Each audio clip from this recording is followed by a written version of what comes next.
First of all, let us know why this man supports this big team. As you know, Manchester is a great team. It's a big team all over the world. I support Manchester United. I was born red and I will die red. Hey. Manchester is on my blood. You just support Manchester because you were born into Manchester? Yes, I was born into Manchester. My family, all my father, brothers, my sisters, all support Manchester. It was a mandate. It's a mandate. Thank you.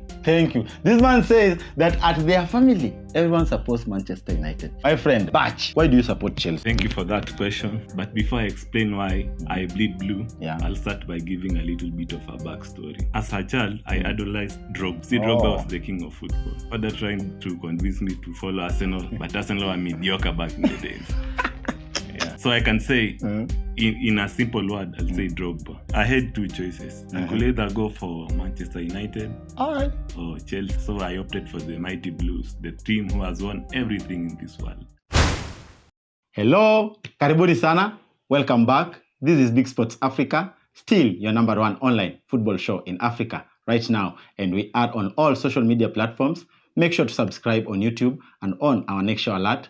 Make sure to put that notification bell on. You can also find us on Twitter, Facebook, and Instagram. And today on our show, we are so much privileged to have two of our football diehard fans in the country. Karibuni sana. My name is the Jupiter, number one fan of the great Manchester United, and I'm great to be here. Thank you. Karibu sana, Jupiter. My name is Batch, a true Chelsea fan. If you cut me, you'll see I bleed blue. I'm happy to be here. Thank you. You say you want to bleed blue? So. Damu ni blue? Yes. And today, we want to introduce a new segment. And before we jump deep down into our segment, we have the most treasured football fans in the world.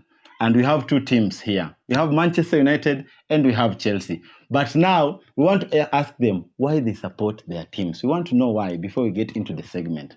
And because we have a Manchester United fan on my left, you know, Manchester United fans, they call themselves great and glorious team. First of all, let us know why this man supports this big team. Yeah, as you know, Manchester is a great team. Yeah. It's a big team. Yeah. All over the world. Yeah.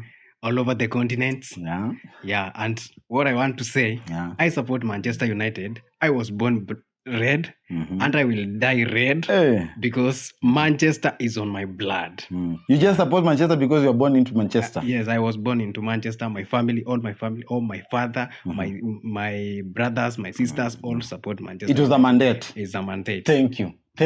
This man says that at their family, everyone supports Manchester United because their blood is red. We have a Chelsea fan here. My friend, Batch, why do you support Chelsea? Yeah, thank you for that question. But before I explain why I bleed blue, I'll start by giving a little bit of a backstory. True.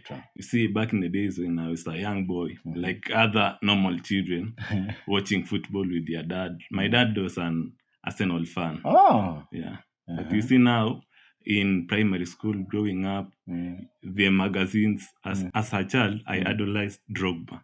See, Drogba was the king of football. In Africa, My father trying to convince me to follow Arsenal, but Arsenal were mediocre back in the days. That's why. So I can say, in a simple word, I'll say Drogba. You support Chelsea because of Drogba. So, Batch, wewe unasema you couldn't support Arsenal, even if your father supported Arsenal. Why?